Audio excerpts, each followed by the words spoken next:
Hello, everyone, and welcome to the Reform Review. We're very, very happy to have you on, and especially happy to really kick off this series with the first Reform Review. Again, my name is Nuno Pereira. I am sort of the lead coordinator for the Citizenship 2021 campaign and your host for Reform Review. But I'm also joined, happily, with our co-host, Ruben. So, Ruben, do you want to just quickly introduce yourself? Yeah, I'm Ruben Frances. I am co-hosting with Nuno on this really, really exciting first episode of the Reform Review. Yeah, so we have an amazing program planned. We have two amazing guests on from the Sunrise Movement and also from Movimiento Cosecha, and we'll be introducing them shortly after our recap of the week. So this is, again, a show to help update you on immigration reform for the week, week by week.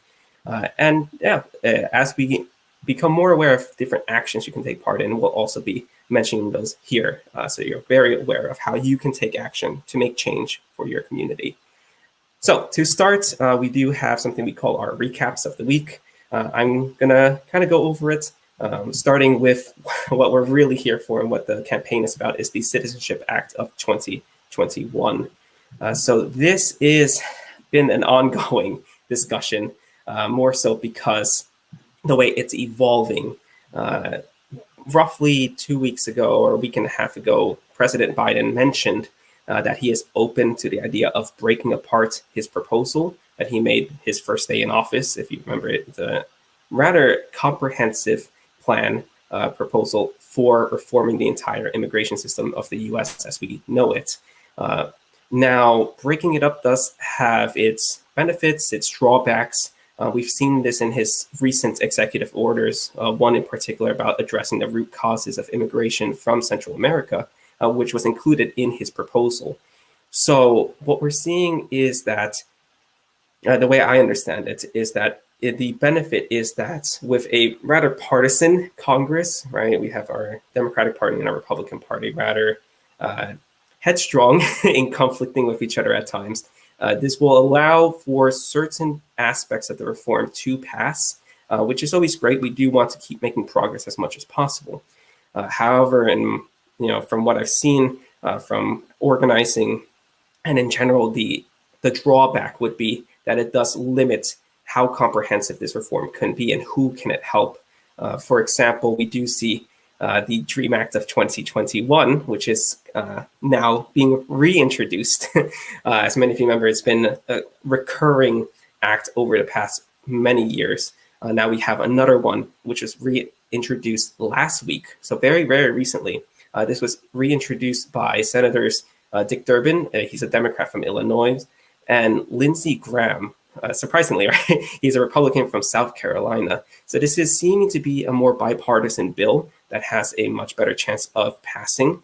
But again, I do want to caution that this would only be helping 2 million undocumented immigrants of the total 11 million, and is more aimed to the dreamer population, which over years, I would say that DACA especially has been more of a success when it comes to the public narrative of who can we help and who deserves help. So we do want to be a little bit cautious.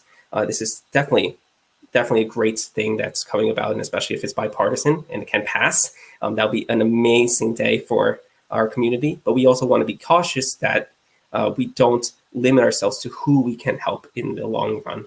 But that's really something, big news, I would say, over this past week.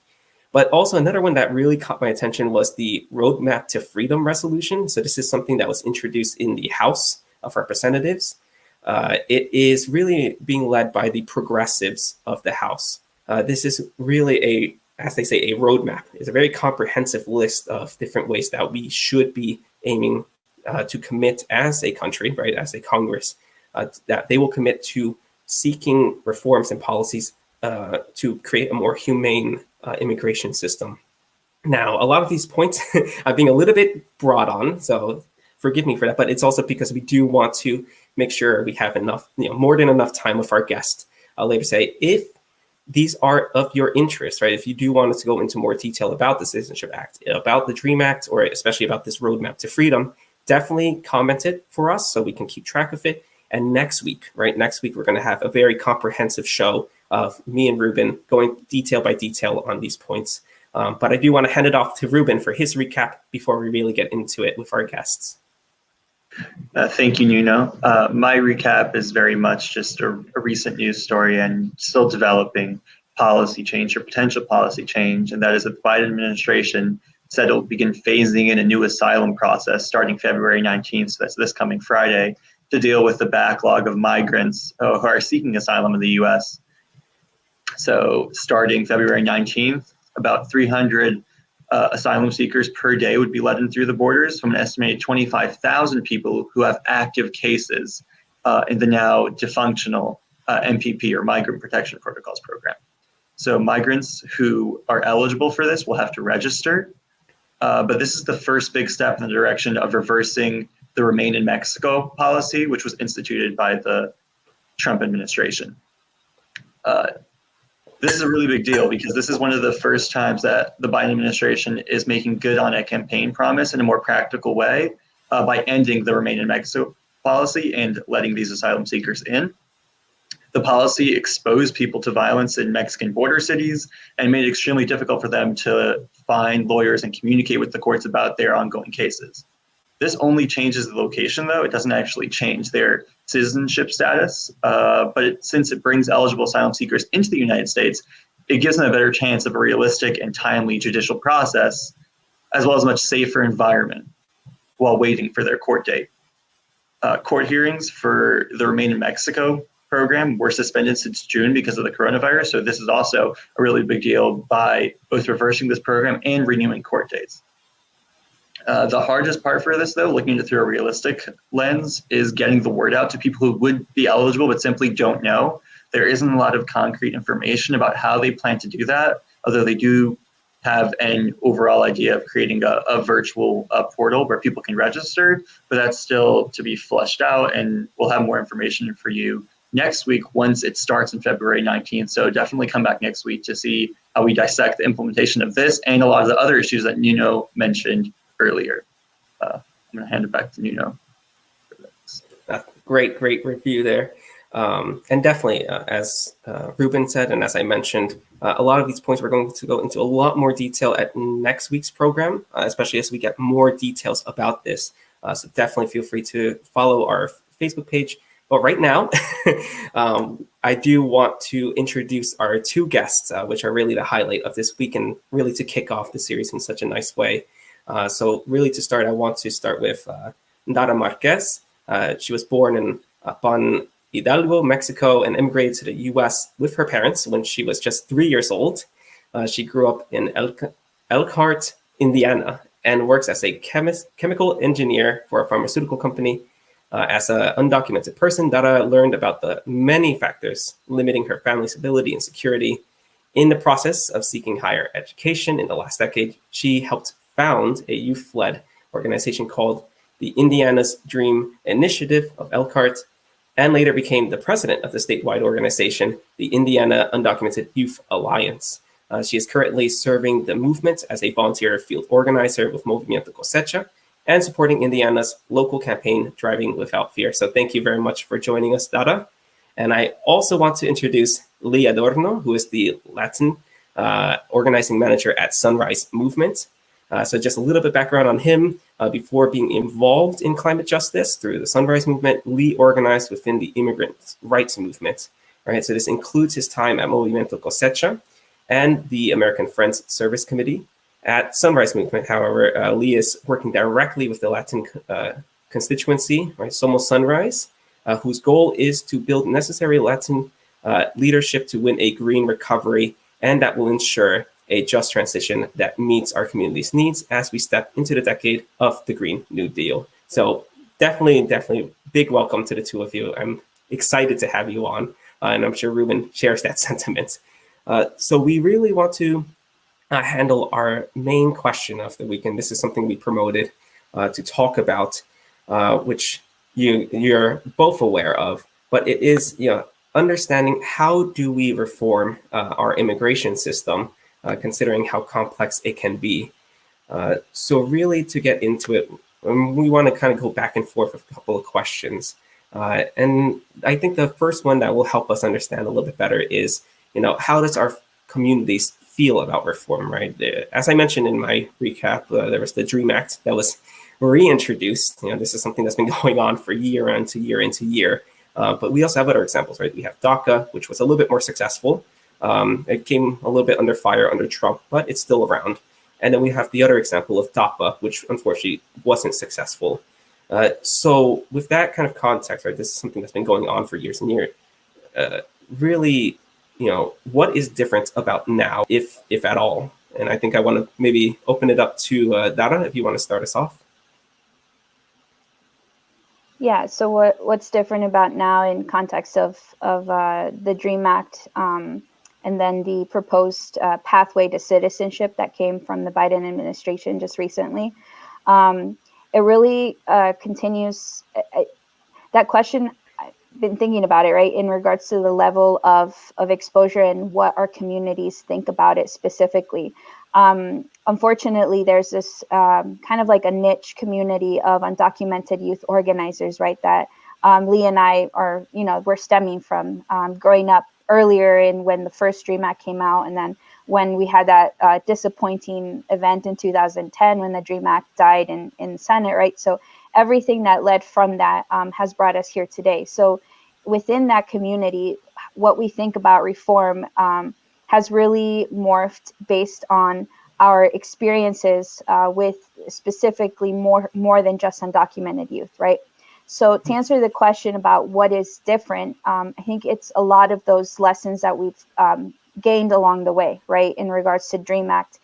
We're no longer focusing too much the narrative on the good immigrant, the good dreamer that can be able to get that pathway to citizenship, right? We, as organizers, we see it that way. That's what we think of it. But when we see at the Biden proposal, right, it's really much these dreamers, the DACA recipients, are going to be the first to benefit from this proposal, right, from this pathway. They won't have to have that waiting time anymore and essentially be exposed to any change that may happen in the next 4 years, right? Because we can't just say, okay, we're set for 4 years, we're set for another 8 years, because what we've been learning about this country and about its government, right, has been disturbing in that sense. So I think that's what makes it different now. It's that those lessons, those things that we're in the moment that we're in now, but also the fact that we continue to be more visible in regards to the contributions of undocumented immigrants, right? Especially after the pandemic of 2020.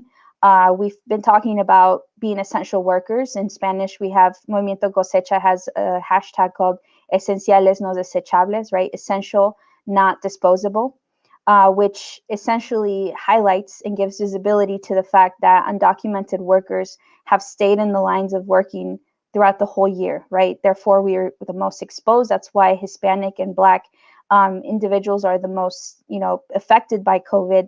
And so all these things is now we have more visibility. So I guess later on we'll talk about what our community can do from that, right? But that would be my answer to what's different around that. No, thank you, Dara. And yeah, I completely agree about sort of the importance of even as you're saying, the visibility and the narrative that's been built around this. I remember back with when it was the time of DACA and DAPA kind of overlapping a little bit. I think that the narratives that were used was a little bit counterproductive in terms of helping DAPA, for example, be able to go forward. And so part of the thing I caution is just our way, to be able to push for reform, but being careful of how we do that going forward. And this is kind of where I want to maybe tie you in, Lee, and get your thoughts on that as well. What is the importance of sort of like the narratives that we string together to support the cause? Yeah, for sure. So I think one of the important things to talk about is that when we talk about narrative, right, like it's important to like be respecting like everybody. And sometimes I think that that something that has taught us in the immigrant rights movement is that one, like narratives are super important because the immigrant rights movement is based a lot in stories, right? Hearing about people's families being separated, hearing about like the horrific, like operations that were being done on women this past 4 years, right? Like for like that story, those are stories that change the way people see things, right?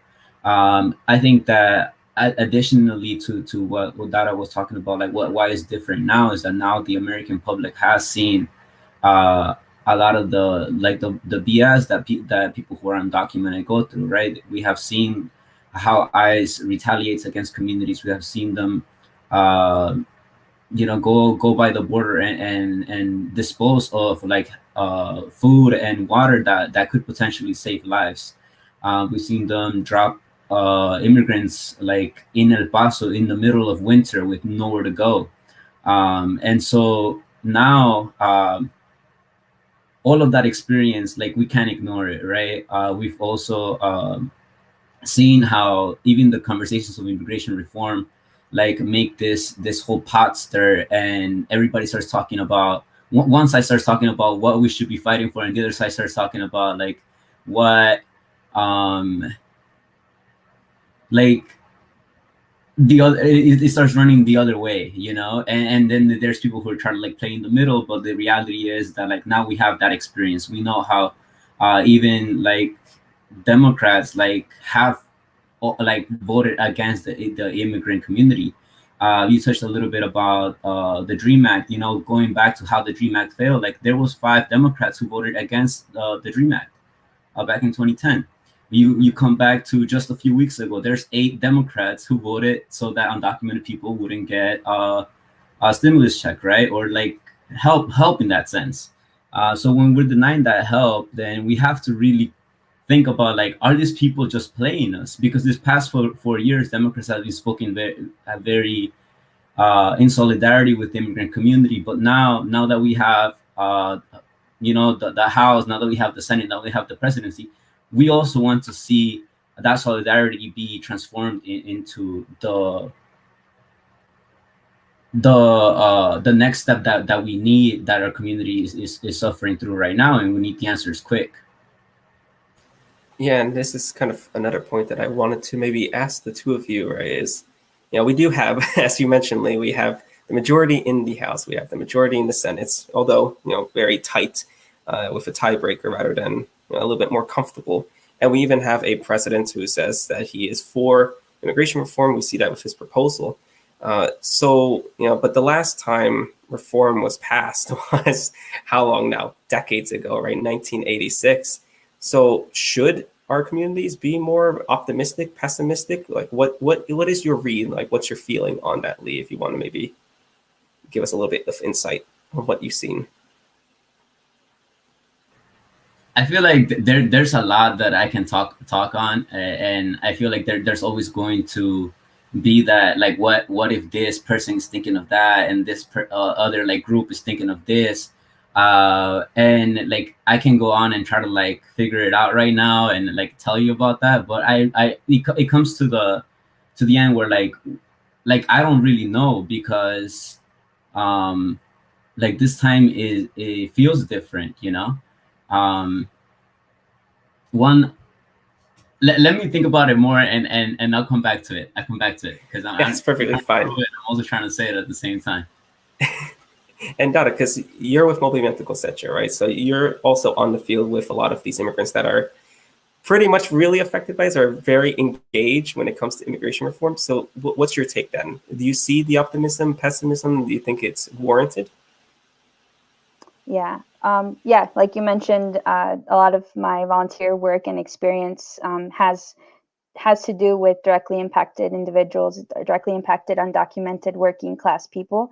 And I think because of that space, there really isn't much conversation around being optimistic or pessimistic. It's more so conversation of, this is what we've been learning, both at local level, right? At the state level, we have Movimiento Cosecha has, various states where they work at city level campaigns, state level campaigns, and national campaigns. So all of the leaders that are in these conversations, including myself, we're coming at these conversations from directly, like you said, directly lived experiences, right? My family's undocumented, I'm undocumented. All the leaders are undocumented, right? And we're coming at it after working, right? After working hours, trying to make the meetings at 5 p.m., at 6 p.m. So the conversations haven't really been about optimism or pessimism. It has been more about being able to center ourselves in the work that we have been experiencing and learning from, and talking more so on what can we do to engage more of us, right? Again, I think we're going to talk about that later on, but that's a big part. And I think, well, based on the reflection on the question, that's really it. That's all that there is left to do, right? Because our groups of undocumented working class people, we can have various analyses of the things that we've learned, right? We've all gone through conversations on political education and putting into context what being an undocumented immigrant in the U.S. means, right? What citizenship means to us, etc. So with that, it gets to the point where it's not just about, oh yeah, like we have hope, like we have hope that this is going to happen because there's a Biden administration and there's, these people just look so progressive and so amazing, right? But we just lived through 4 years of literal physical, emotional turmoil, uncertainty. We just lived through a year of exposure, of vulnerability, of loss. And, it gets to a point where it's like, what is the work that needs to get done, and we'll get it done. And that seems pretty easier said than done. But trust me that our community is, and I don't mean to romanticize, right? But it really, after this year, it just gets to the point where, like, let's just get this done. What groups are working at it, what has been done, what has not been done, etc. So yeah, just to answer, it really hasn't been much about pessimism or optimism. It's been of calling out what's there, what's real, like Lee mentioned, right? Calling out the fact that Democrats have continuously worked their own game. And so now it's, what needs to be pushed and how. On the flip side, to that point, if you look at the number of attempted asylum seekers or undocumented migrants that have come to our borders, it's up 15% since January per day. So that definitely mounts the pressure on politicians, noticing that, the upsurge to really try to get things going. So it's definitely, I know you mentioned we're in a neutral sort of front on a politics standpoint. If the politicians don't start working, they're going to have a much bigger issue on their hands, and much more people will be, up in arms over it. So the pressure's only mounting, definitely. And actually, to your point, Dara, then, and slightly as Ruben is mentioning, is that, I also kind of brought up a little bit, right, that, for example, Biden is kind of breaking apart his reform. They're trying to do different things through executive order, or now, again, DREAM Act is being reintroduced. So then I guess maybe to get both of your takes on this, right, you and Lee, how, because, they can always, there's always these kind of good intentions some representatives can have. Not everyone's, this kind of bad faith actor, but there's always some good intention going into a lot of these policies. But since the two of you have worked with communities, right, hands-on, as you said, personal lived experience is something that's very valuable. How well does these policies that are being introduced, whether it's the DREAM Act, whether it's the Citizenship Act, right? How well do they actually reflect the needs of our communities, and will they best serve them is my question to the two of you. Either one of you, if you want to go for it. I can go first, if that's okay, Lee. Referencing what Ruben brought up at the beginning of, like, the most recent news of the policy for the MPP program, that has changed, right? You have, I think it's 25,000 that's been recorded or reported of migrant individuals that, have migrated from Central America and have been waiting because of this MPP program across the border, right? And it's that is like a good example, right, of the good intentions not yielding good results, and what that reflects on the needs of our communities. And perhaps it's common knowledge, but the need of our community is immediate, right? It's not, a lot of this is that vulnerability to violence, to detention, to family separation, to starvation, right, and just psychological effects, the need is immediate, right? Whether it is asylum at a level at those that are at the border, right, and doing the work, the need is immediate, right? The need is a policy change, and when it's a policy change, the government better have a process ready and get it going. So I've been reading on the news, right, of what's been going on at the border, and specifically to MPP program, and them sharing that that migrants were expressing confusion, right? They're at shelters and the spaces that they're in, right, and they have their babies, they're carrying them, right, they're eating similar foods, right, every day. And that's not the problem, right? The problem is that their immediate need is comfort, it's safety, it's not uncertainty, right? And so that's the immediate need. And so when you come out with a policy like this, it's like, okay, what's the next step? Let's get this going, right? Because we've been here months, some have been in this situation for years, waiting for that opportunity, for that bridge for asylum to open. So that good intention is our government isn't good enough or robust enough to be able to address that immediate need. And now looking at it in immigration reform, right, you're talking about a process for those that don't have DACA, right, that they will be residents, I believe, for 8 years, right, the value of it being 8 years, and then you get a pathway, etc., right?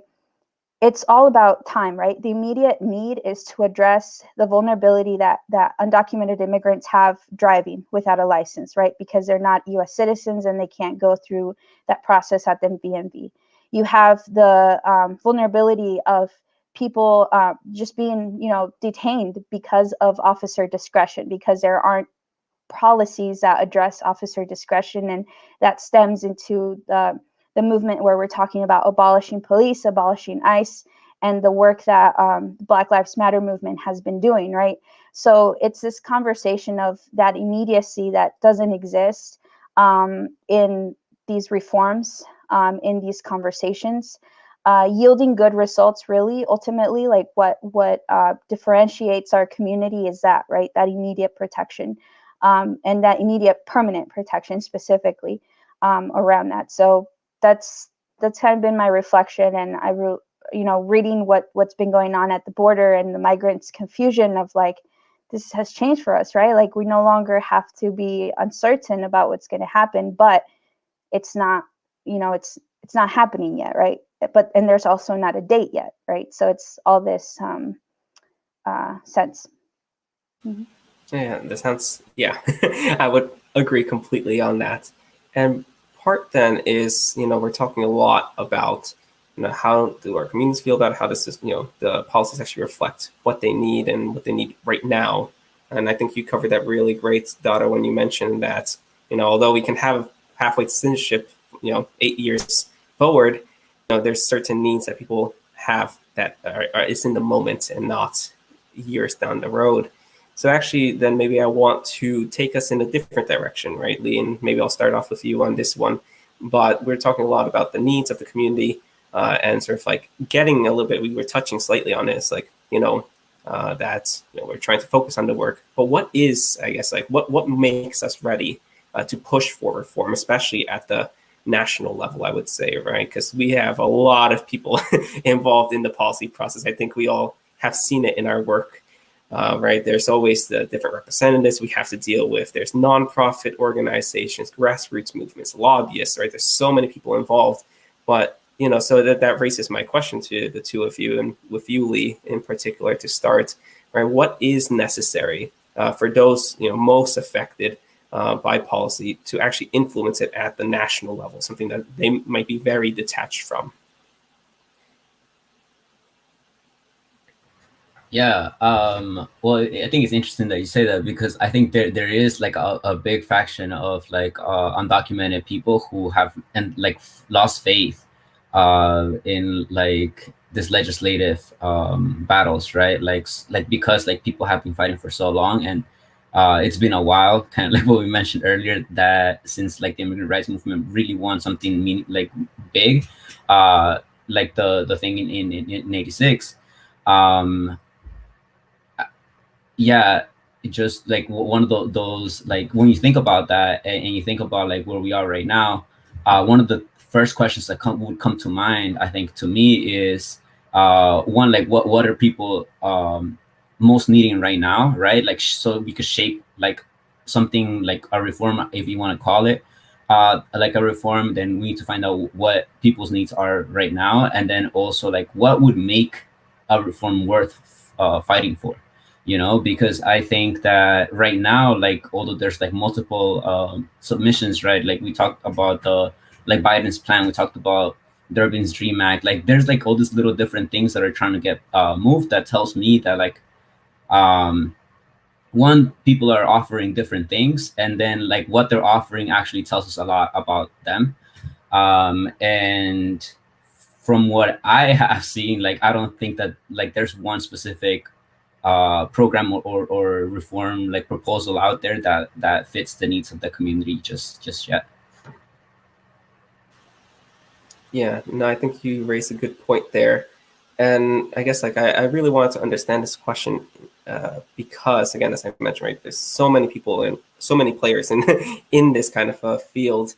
I mean, but this is natural, right? There's, you know, the immigrant population has grown and will continue to grow year in, year out, which is why it's become such a pressing issue for this.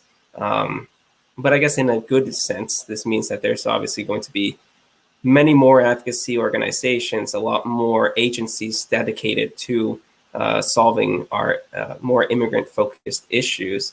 But I guess slightly, you know, connected to that last question is, you know, along the lines of, you know, how do we influence it, but who should be leading, I guess, that kind of reform, right?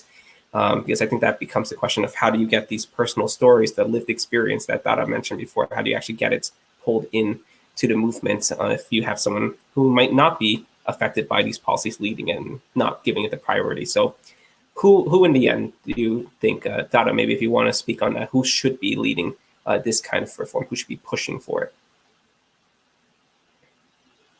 Yeah.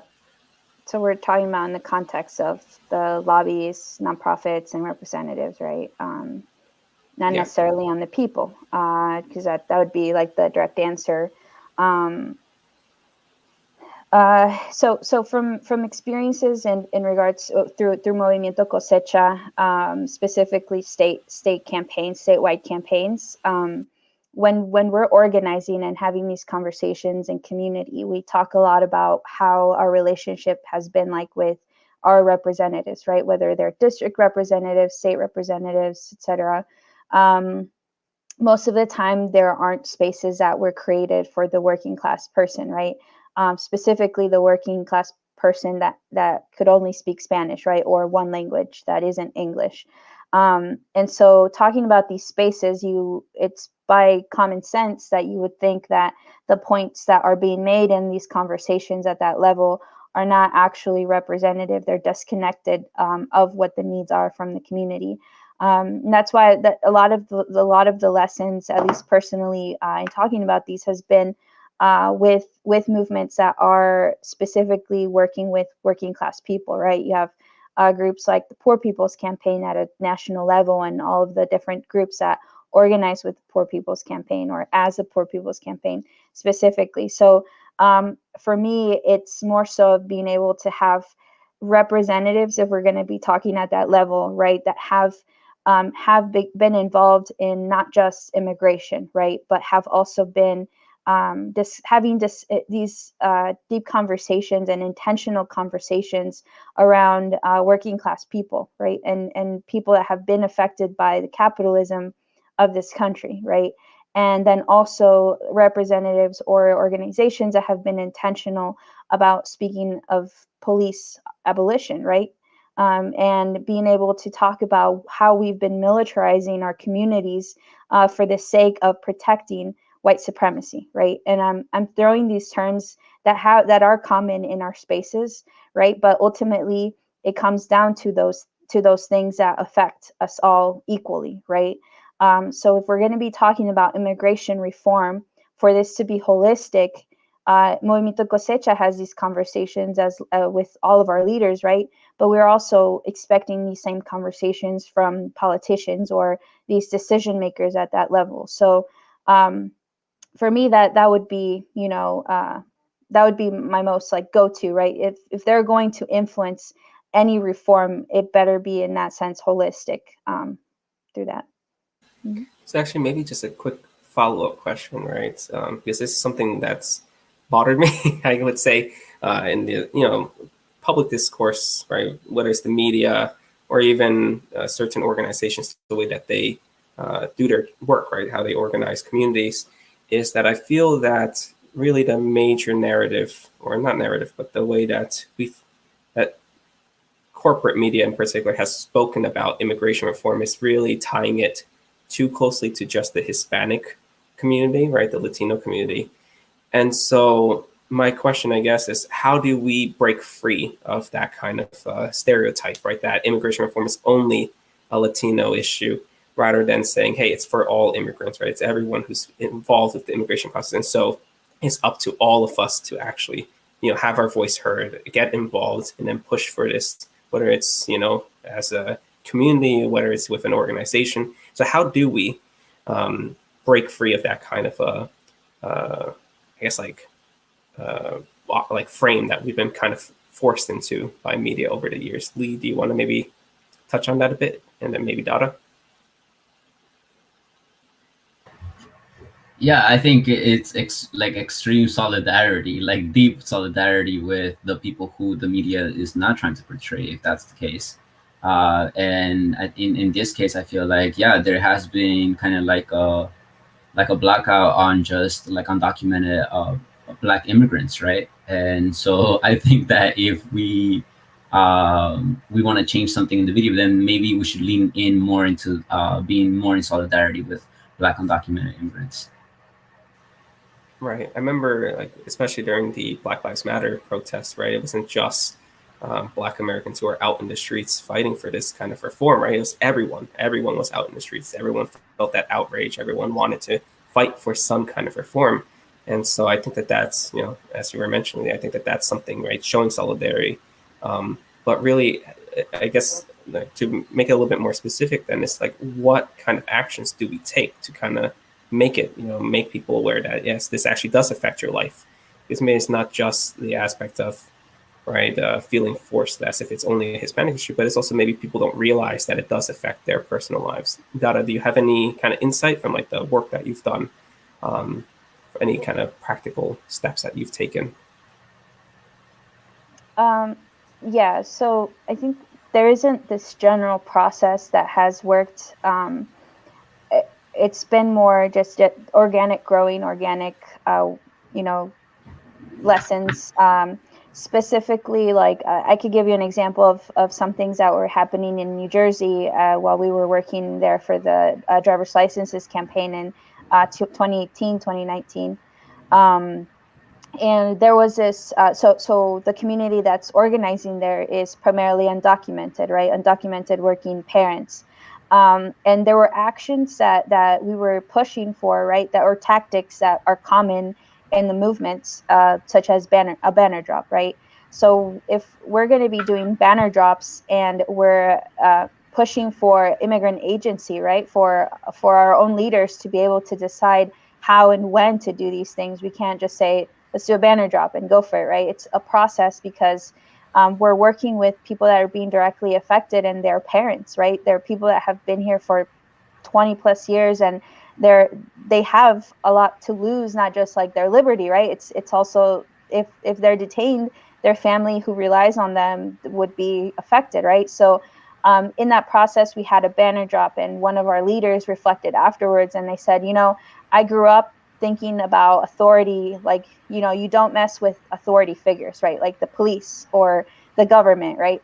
But then they said, when I immigrated to the United States, I was defying that, right? I was defying borders. I was defying what was expected of me as a migrant to stay and kind of be okay with the effects that the U.S. was having in my country, right? So when they did a banner drop, they talked about how sometimes it takes defying that authority to be able to take the next step, right? As an immigrant leader, as an immigrant organizer. So that is one example of moments that have allowed all of us to grow and to start talking about how we see authority figures, right? How do we see politicians and why? How do we see police officers like, and why? So these conversations, wouldn't be happening if we weren't putting ourselves out there. So as Movimiento Cosecha, we take all of these opportunities we can together to talk about these things, right? Whether it's deep solidarity, because solidarity happens, when we're conscious of how things are affecting others, but then also deep, just like a deeper insight on our stance, right, and our way of seeing class, right, socioeconomic statuses of others, right? Because even though we're working class immigrants, there's still classism, there's still racism, there's all these things within us that we have to continue to address. And the community that is primarily organizing, and the only community we need, right, as a movement, specifically around immigration, are those that have been here for 20 plus years. And so there's a whole, I would even call it like a cultural, barrier or moment to address, right, to have these conversations. So in that way, that's how we've been trying to address it step by step. And 2020 was just a year of like all those moments, right? Pandemic and the murder, and all the movement around Black Lives Matter, right? So everything gave us really an opportunity to and a challenge, because to be honest, as a movement, we learned pretty quickly that we were not doing enough for Black lives. So that's it. Yeah, and I think it's really moments in time, right, that, as you're saying, kind of drive our resolve to have this kind of solidarity and be standing together. There's actually a very a recent poll or survey that was taken about who supports reform, immigration reform, whether that is a comprehensive pathway to citizenship or even some kind of protection, right? So then people can find their way to eventually becoming some kind of a citizen. And actually, it was shocking, right? Very, very shocking. I think it's really the past 4 years under Trump has actually increased support for reform, like rather drastically. I think it went from just a slight majority of all voters, right, spanning across Democrats, Independents, or Republican, to now being, I think, roughly 72% for any kind of protection. And then maybe like now the slight majority finally agree that there should be a pathway to citizenship. It's more dramatic, drastic when you look at it in just Democrats, right? It's almost all agree to some kind of protection. So I think maybe, right, when we're talking about moments in time, and we're talking about really, as bad as the last 4 years have been, especially when it comes to policies, we're at least seeing this kind of a pendulum swing right now. We have such support for this kind of actions that may not be well understood by our representatives. So I guess my question then, like using this is, how do we capitalize on that, right? If we're talking about building solidarity, that we can use these kind of moments, do we even try and capitalize on the support, or do we just kind of let it go away and, try again in a year or two, kind of a thing? So Lee, do you have any thoughts on that? How do we capitalize on it if we should at all? Sorry, can you ask your question one more time? I was having technical. Yeah, no worries. It's along the lines of, support has been growing over the past couple of years, especially under Trump. And so, we're seeing this support across the board, right? So Republicans slightly lower downtick, right, in support, but in terms of independents and Democrats and overall voters, we've seen an increase in support for either some degree of protection for undocumented immigrants or a pathway to citizenship. And so my question is, how do we capitalize on that kind of general across the board support, make it known to our representatives if we even want to, or do we just hold it off for now and wait, a year or two? Yeah, definitely. So I think that, with movement work, like we're trying to like do something that like addresses both like the legislative side and also the popular movement side. And I think although I lean more into like, you know, popular movement building and stuff, I do also recognize when there's an opportunity in our hands. And I think that right now, like if they're like for the immigrant rights like movement who are doing legislative work, like they obviously see that as well. I just would think that it's necessary to be working with like the undocumented people, the you know, that are really like holding the country down, who have sacrificed like a lot to be here right now. I think that as long as they are being involved in whatever it is that we decide to create, I think that that feels right to me. And even if like you know, it may seem difficult, like I think that it's like super necessary, and that all immigrant rights organizations should be like building a more like solid like base and solid communication within each other, like with each other, um, especially if we want to do something at a national level. And I'm yeah. Mm-hmm. No, yeah, I agree. And it does kind of make me think about, because we're talking again, right? We kind of really did hit on sort of the importance of getting the undocumented community involved, or getting their voices heard, making sure that they're essentially at the forefront of when we're trying to fight for reform, so they're not left behind, and that our policies do reflect their needs and not what we think their needs are. And so, I slightly brought this up earlier about Black Lives Matter, right? And how that's an example of, in the past decades, of these mass protests or movement of people trying to fight for change. But sometimes, a lot of these mass movements may not reach their stated goals, right? They fall a little bit short. Right? When it comes to the Black Lives Matter protests, we saw some changes come about in different states, right? Depending, even some cities, we saw some major reforms. But on the national scale, once the momentum was gone, it was gone. And so this is more so a question of like, considering it may not always work out, right? Why is it important for people to actually take action, right? Why should they leave their homes or maybe hop on their computer, pick up a phone and call people, right, their representatives, and demand something's done, right? So yeah, I think I want to maybe pose that question to you, Dara, since you've been really active with Movimiento Cosecha.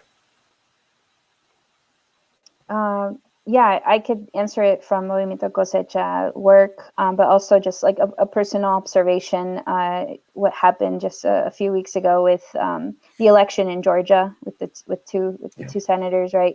I've been also just like following the work happening in Georgia, which is, very voter oriented, right? It's like get out to vote, but it's not necessarily about the power of the vote, because we know that power of the vote is not all you need to create change, right? Especially as an undocumented person that cannot vote, we know that that's not the only way, right?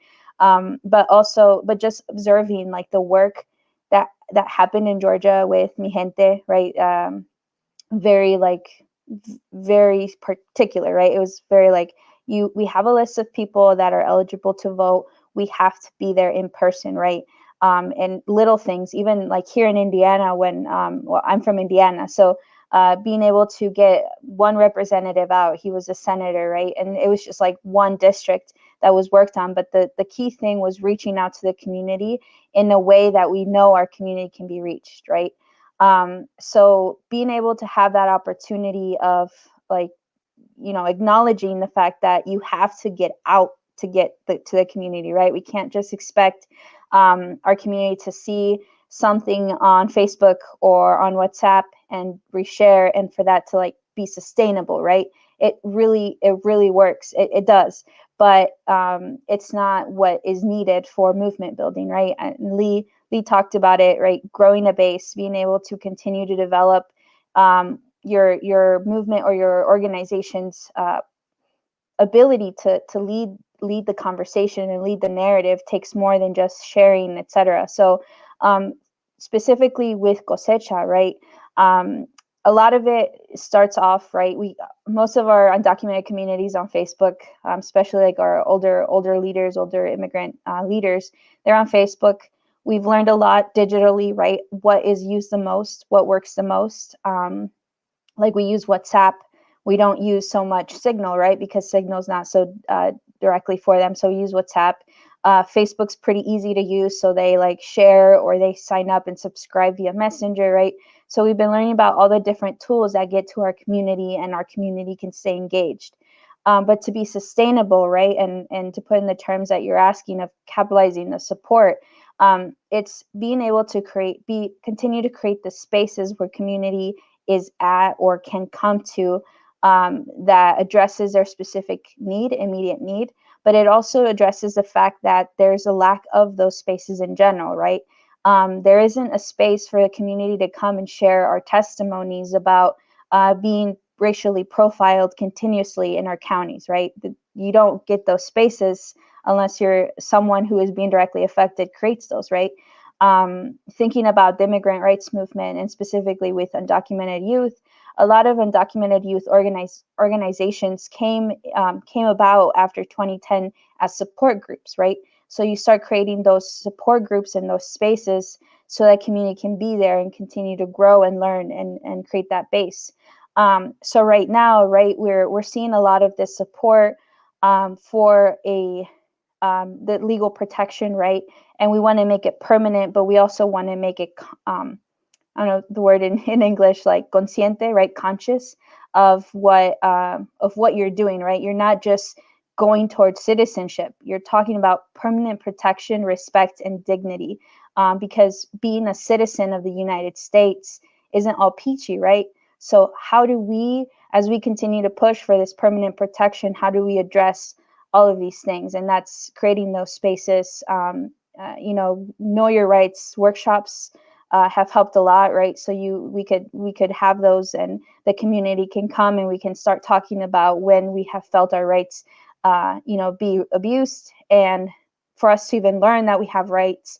I think there's this assumption because we romanticize our community as resilient and hardworking that we all like know that that's not the truth, right? That our way of life isn't like okay or right? So being able to have these conversations and continuously meeting the community where it is at, whether you're an ally or whether you're an undocumented organizer, etc., knowing where your community is at, being realistic about that, and working at it, right? Just pedaling along the way, and just being able to have those opportunities helps. So I actually wanted to pose a question about that, right? So if undocumented individuals are unable to do one of the most important things, which is vote, how can you encourage those people or ensure that those individuals can still take or create actionable advocacy, even though they don't necessarily have one of those like biggest voices that currently occurs in America, which is voting? This is both Dara and Lee. I know you do a lot of work in the Green New Deal aspect of things, right? The Sunrise Movement. And so like, how can individuals who can't necessarily vote for these policies still have a voice and still have actionable advocacy emerge from those communities?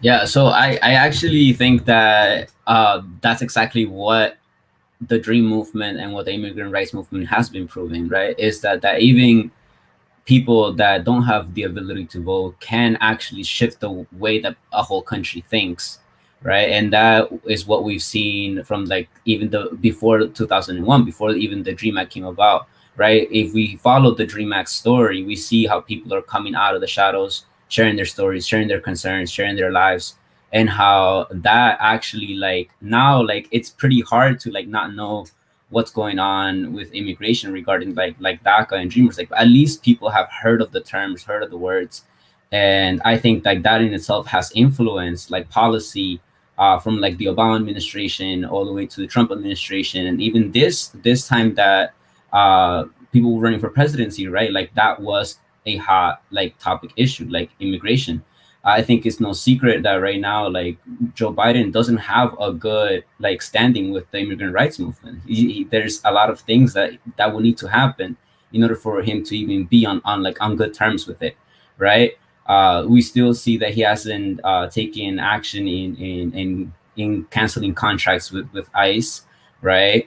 We are seeing that he still wants to pass this immigration reform bill that like now wants to shift into like a technological wall, which I assume is gonna go and violate people's privacies on the border, right? Although on paper they say that they finished the wall, that they're gonna stop construction, like there was still people being arrested for protesting it.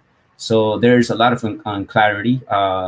He he put a pause on deportations, which is not the same as a deportation like moratorium. It's not.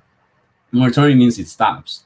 A pause means it's a pause and it's only on certain people, right? So if we start seeing through the smoke, we start actually noticing that even I don't know how long he's been in presidency already. Like we still need to see something with more substance, and I guess tapping into a little bit of what Dara was talking about and the different issues is that like we're at a point where like if you're in the movement and if you're in an organization, we have to start thinking beyond the single issues because people don't live in single issue lives, right? People are Black, people are Hispanic, people are Latine, people is everything is affects everyone, right? Like the fight for the Green New Deal is very much an immigrant rights like issue as well, right? And that's exactly kind of what we're trying to lean with Sunrise and Somos Sunrise, the Latina constituency, is that we're trying to like make sure that in the process of us shifting into like this new decade of the Green New Deal, that we don't forget undocumented families, that we don't forget immigrant families, because that's what we've learned has happened for many, many years. And so how do we make sure that that doesn't happen? We build a base of young leaders who are Latine, who know exactly like from like growing up with immigrant families, know that it's hard to get like make it through in the US. And so yeah, like I think that what we've learned from the immigrant rights movement, if anything, is that the real power is in the people, and that like as soon as people become active, right, it's really hard to stop them, and that this like fight for a better tomorrow is actually very contagious. And as soon as people are exposed to it and that people come into like the culture, like it's really hard to leave, and people take leadership, and like that if it's the people who are mainly directed that are leading that movement, then we're gonna have amazing strides because we will give people the movement that's worth fighting for. Sorry about that. I think we started having a bit of a technical issue there. But regardless, still, I did hear a good amount.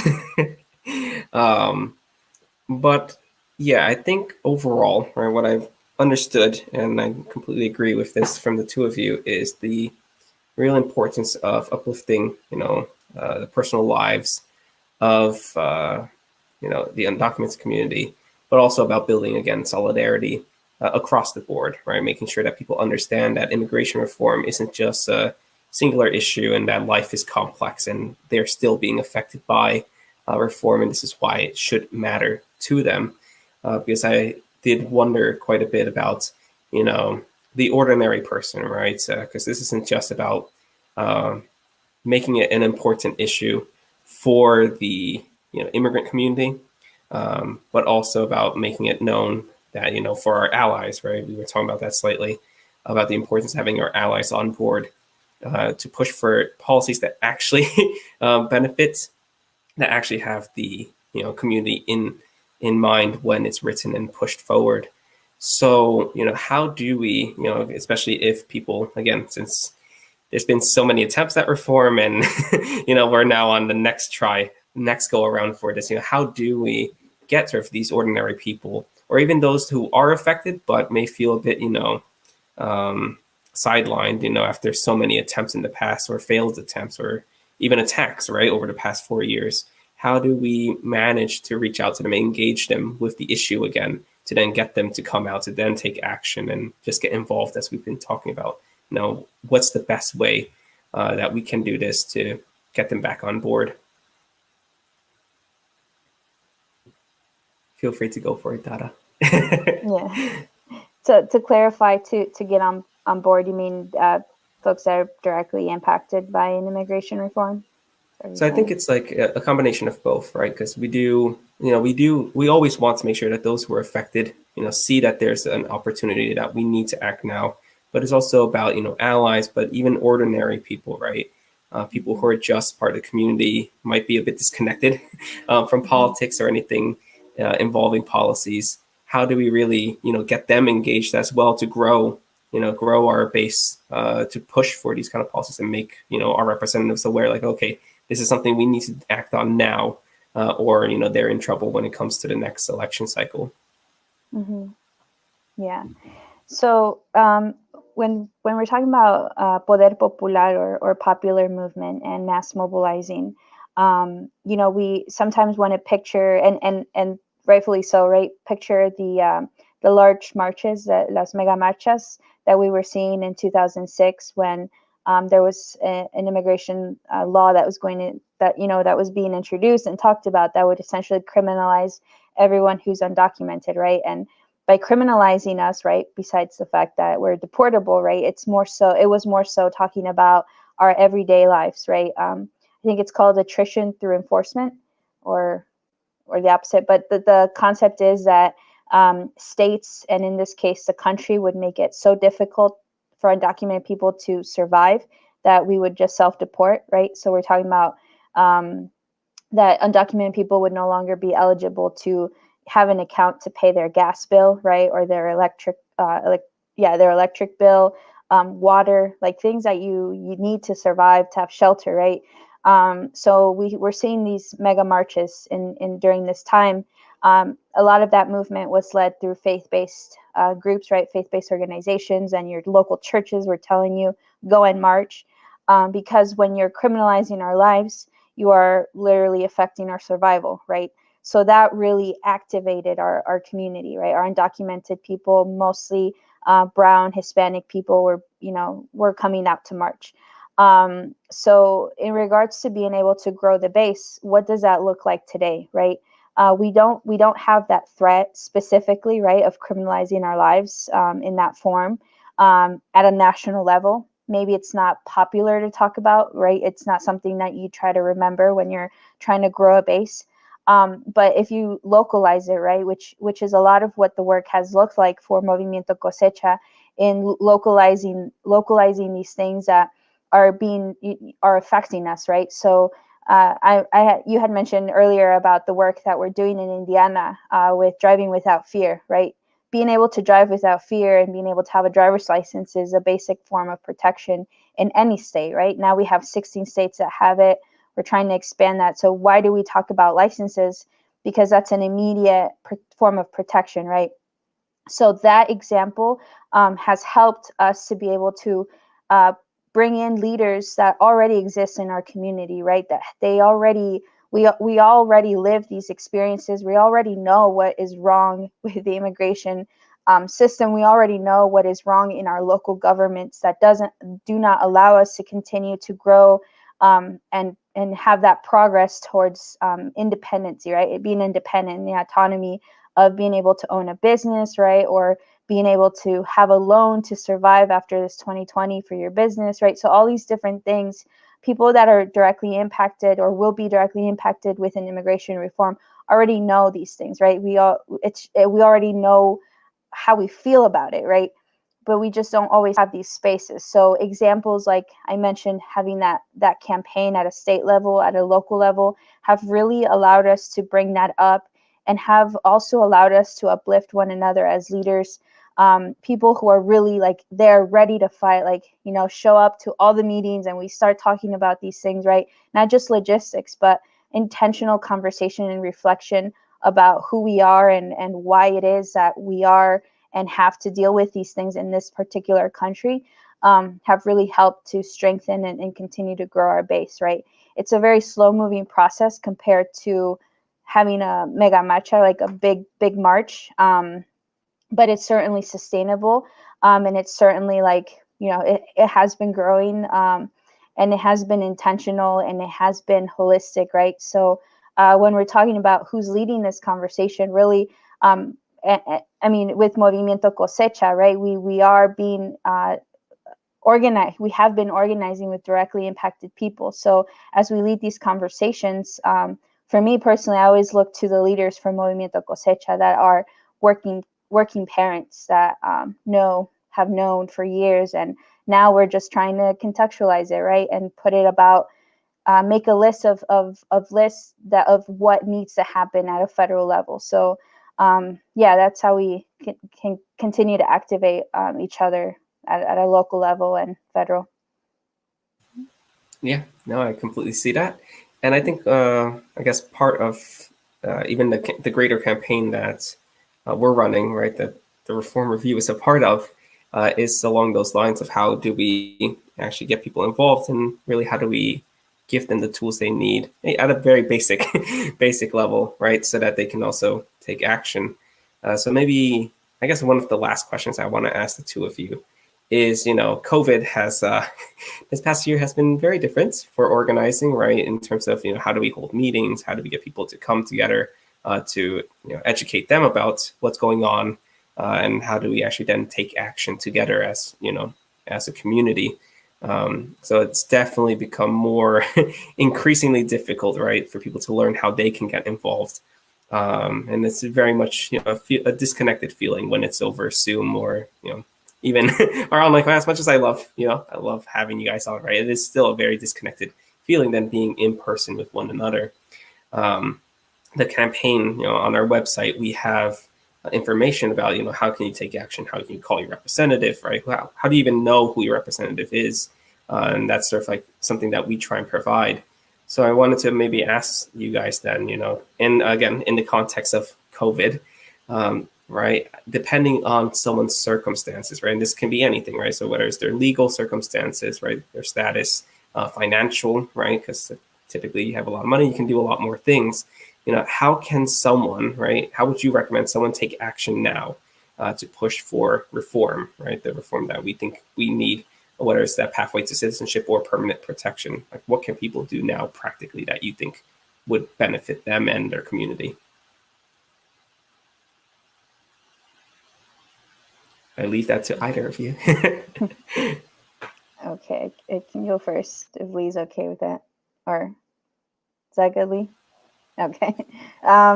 Yeah, so something practical and what we saw, we reported as Movimiento Cosecha, we were able to raise more than $2 million this past year. And people that were donating were actually donating their stimulus check. So that's something really practical, and that's really hard to ask from people because it's money, right? And it's a lot of money. I mean, in context to it being just like given, right? Even though our people deserve so much more, but people were donating their money, half of it, the whole of it, check, just given. So that's how we've been able to raise that money. We've been distributing it. We've been able to distribute more than 1 million, at least since the past fall.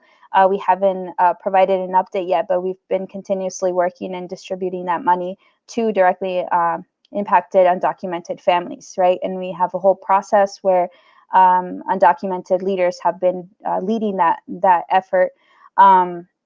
So that's something that you could do if you have that possibility financially, right? To do practically to donate. I'll share here before the end of the show the link to it.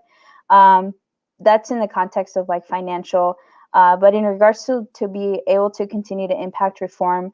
Again, I really just always default to the local because that's been the most realistic like work that we've been ongoing. And I mean, I think like Georgia was a good example, and then also work in New Jersey, right? And then also work in Michigan and Massachusetts and Georgia, where Cosecha are, and Indiana.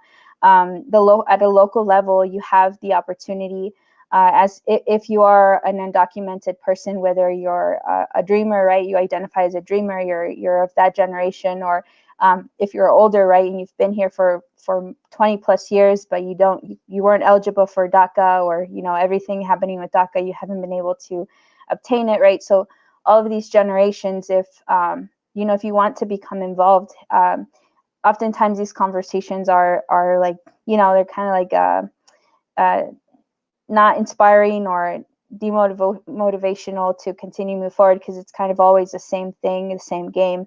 But that's if you're thinking about it politically. But for Movimiento Cosecha, because one of our principles and our leading principle, right, is we don't dance with politicians, right? In an analogy of saying that our game isn't with the politicians, right? Our game, we don't have a game, right? Our deal is more so of being able to come together and try to find the creative ways that uplift our cultures, that uplift our joy, right? And uplift our ability to lead the conversations around it, because we are being directly impacted, right? So how do we do that so that we polarize other folks, right? People that are not directly impacted, people that have the power of the vote. So all these things, because if we're ourselves, if we're doing our own thing, like, that continues to propel onto others, right? Continues to expand. And we are a Movimiento Cosecha is living example of that concept, right? Through our statewide campaigns, local campaigns, and even the families that we've been able to build together in the organizing realm. So yeah, that's how I see the way that we can become involved. And Lee, do you have any sort of like wrapping up advice for anyone who wants to get involved? No, yeah, totally. So first of all, I just want to give that shout out to Cosecha, because I feel like that is like amazing work. Like I don't think that I've personally like seen an organization to give out just a whopping 2 million to undocumented people, to give it out to more undocumented people. That is amazing. Both seeing people's solidarity, like giving out their stimulus checks to the undocumented community, and then the undocumented community like helping each other. That is something that definitely like Movimiento should be super proud of. And yeah, so dope. I going back to what I think, or how people can get involved, is that I believe that we're in a position where like we shouldn't be leaving power at the table, right? And that's why I shifted also to Sunrise Movement after like closing up with Movimiento Cosecha and the New Jersey like license campaign. It was really beautiful to like have that win with the community, right? But moving into Sunrise, for me, it felt very important, because like the Green New Deal is something that like can potentially like move us along fairly quickly. It will give us kind of like a boost, and then continue to fight from that end, right? And then also, it's more like on the legislative side than like the people power side. Well, actually, there's both, and I want to talk about it a little bit more, I guess, right now, and that is because. Well, one of the reasons why like I really got engaged into the fight for the Green New Deal is because there's a lot of things that are affecting our communities that could potentially we could potentially benefit, right? What are those things? One of those is that we're seeing like the cases of people with type 2 diabetes like go up in our communities. We see them the cancer go up in our communities. And what else do we see? We see that people are living in foods, right? Like foods or green foods, and then also like we live in some of the most polluted like air quality cities, and so like it's directly connected to like our health. And on top of that, right, like there's like a fight for healthcare, and then it doesn't look good right now.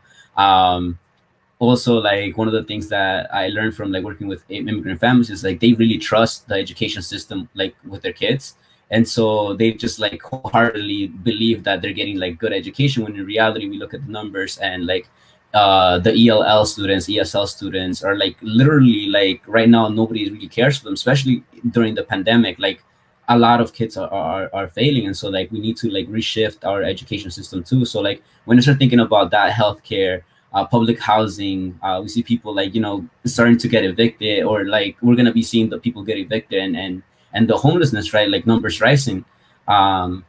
For me, that creates like this need for organizing something that's gonna like give us a boost, because we're gonna definitely be needing it, right? Right now there's a lot of unemployment. Like how do we fight for good paying jobs, and how do we make sure that those jobs are actually building up our society, right? And so like all of those things are shifting to the deal. And then I think the cherry on top for me is the whole like immigration topic, because like literally talking to like immigrants, like a lot of people come to the US for all these things, and now there's this bill that like could provide a pathway to get them, right? So I feel like we got to throw down on it. But not only that, I feel like it also highlights one of the issues that like doesn't often take the spotlight in the immigration topic, and that's forced migration from climate causes, right? And that's something that, like, no matter how good of an immigration system you have, you will always have if you don't address the core issue that's happening, like, which is like climate change, right? Like, we will get more waves of people coming in. And so I think, like, if we start organizing on that vote for a little while, it'll also like buy time for like people who are doing that movement building and then that solidarity building as well. And so that's how I kind of like feel that I'm playing my role there. And so if you are interested in fighting for the Green New Deal, definitely hit us up on like just social media or just like on our website. Hit us up on Sunrise. Hit us up. We also have the Latina constituency, Somos Sunrise. But yeah. Yeah, I kind of have to agree with you. The importance of making sure we have a world to live in. So I can see why that might be important. So thank you so much. That is really all the questions we've prepared, right, to kind of talk through, right, again, with our overarching question being, how do we reform the immigration system? So now we do want to, I also should have mentioned in the beginning, but we do have a small Q&A session at the end, where if you were commenting on our feed, we would see it on our end and we can ask it to our guest for you. So we do have one question so far, although I do want to also mention that we did have a nice thank you here from Jana Hunter Bowman. So that's a thank you to the two of you, and I also have to agree with that. But in terms of a question, we do have one from Maria Villa.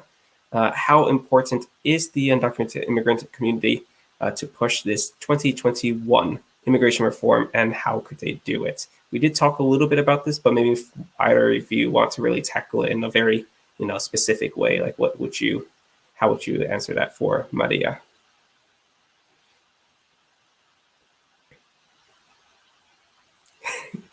I leave it open to the two of you, either one, whoever wants to take it. Feel free to go for it.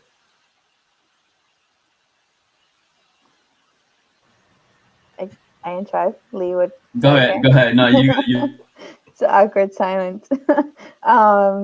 Yeah, so it's important. How important is the undocumented immigrant community to push reform, and how can we do it?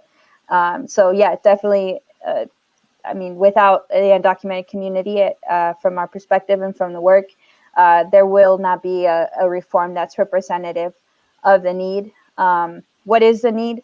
I think we talked about it earlier, right? The immediate protection of families. The need is, ICE detention centers are being built and are being developed mostly in the South, but they continue to expand, right? There isn't a policy that is going to end that anytime soon, right? The persecution of our communities.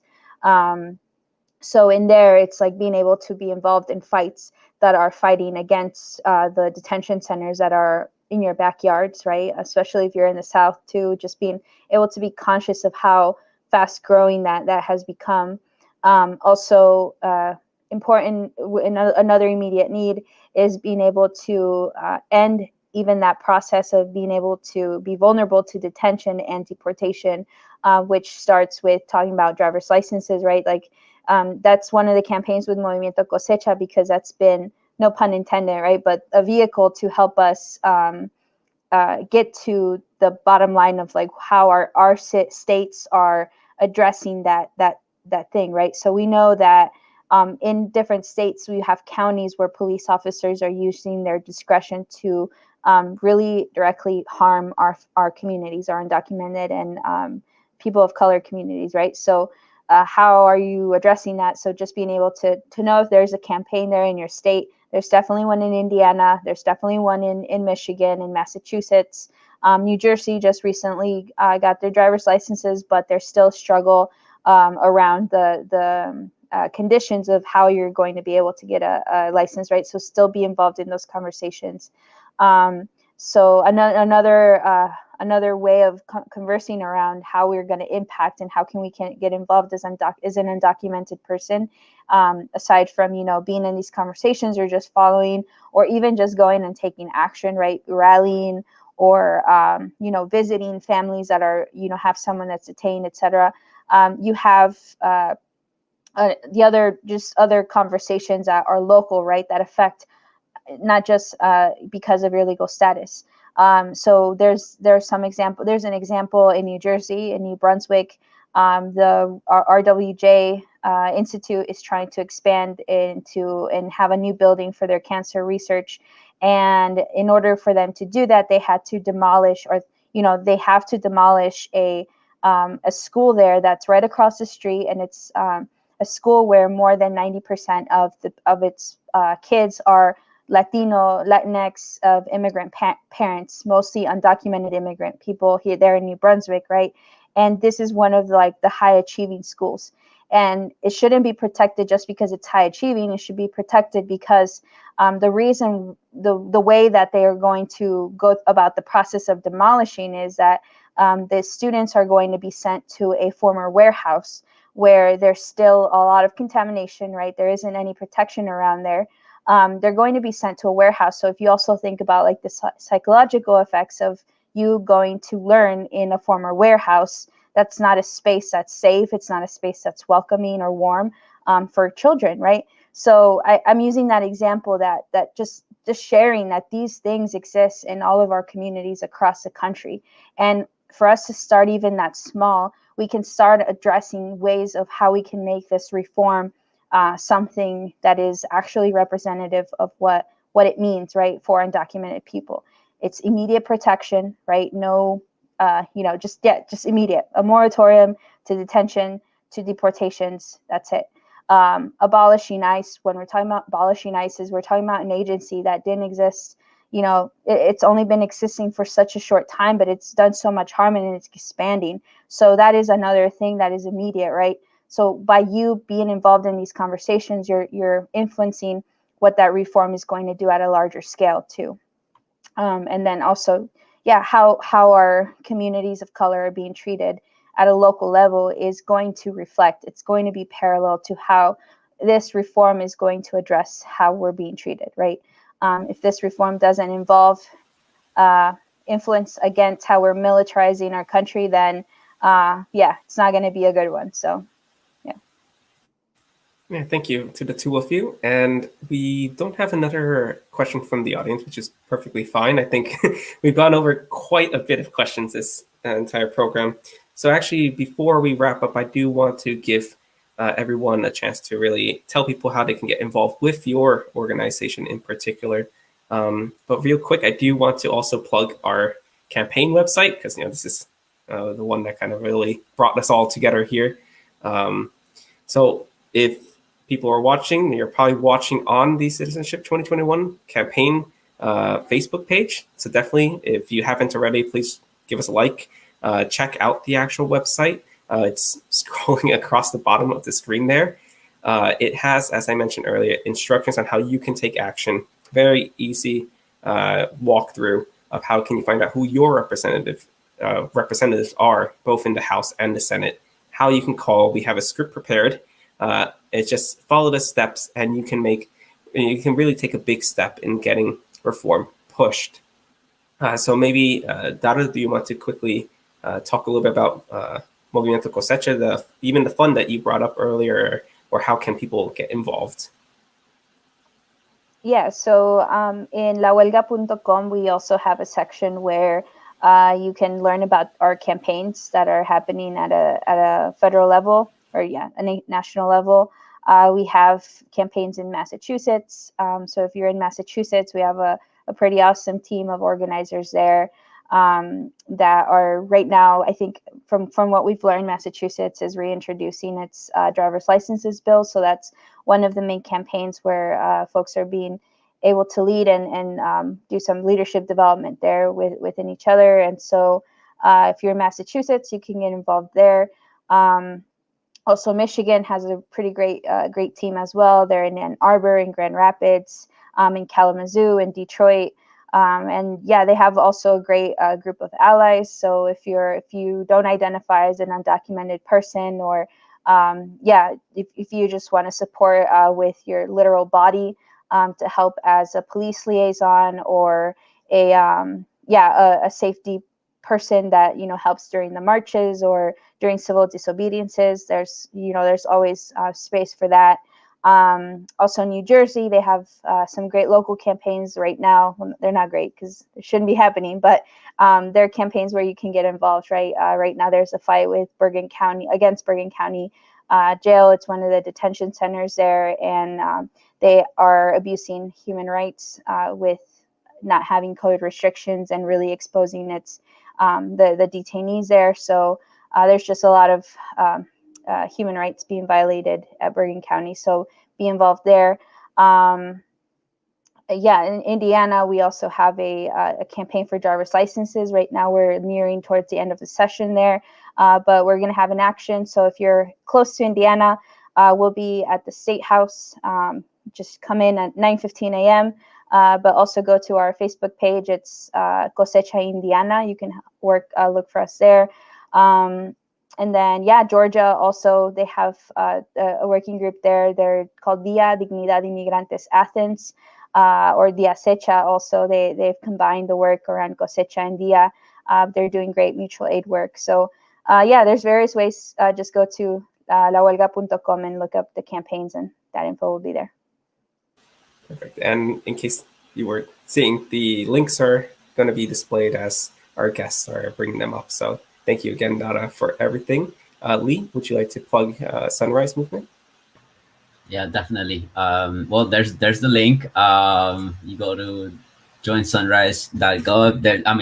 sunrisemovement.org/hubs, and you'll see all the different hubs that we have across the country. If you're like Latine and you want to hop on the Somos Sunrise, the Latine constituency. Right now, one of our main ones is really just Instagram. So follow us on Instagram. Our name is Somos Sunrise, and just DM us and we'll bring you into our workspace. A lot of that work is getting started, and we look forward to, having a full campaign, and y'all see us around pretty soon. Perfect. Thank you. I just want to quickly actually have it here. We have your websites, right? So there they are. So this is lahuelga, right, .com for Movimiento Cosecha. Again, it'll have all the information you need. And for our Spanish speakers, they do have a Spanish version. And we can also check out Sunrise Movement. Another amazing page, by the way. I love the format of it. And if you're interested, we also have our campaign page, right? So easily you can find out ways that you can take action, which we also, by the way, we have a petition going around, which I encourage really everyone to please sign, share the petition. We have actually quite a bit. We're over 5,200 signatures as I last checked. So quite a lot of signatures in support. This is what we'll be using to contact our representatives and tell them that we are building support around reform right now. But other than that, thank you so much to our guests and also to our co-host, Ruben, for being a part of our, again, first reform review. This is, again, a weekly show that we're going to be updating you about immigration reform. We may not have guests at times. Otherwise, it'll be myself and Ruben giving you our recap of the week and really going into detail of what does this mean for our community, if there's any benefits behind these policies or the drawbacks, what that could mean for reform in the future. Again, I thank Lee and Dara from their respective organizations for being a part of this and really helping us launch it in probably the best way possible. And I'm sure we'll be able to invite you back in the future. And yeah, so thank you very much to everyone. This has been an amazing, amazing time. And I think, we are going to be ending the stream tonight, but we say good night to everyone if it's late for you, or good luck shoveling your snow if you're also buried in it. But thank you very much. And yeah, have a great day. All right, see ya. Bye. Bye. Thank you. Right.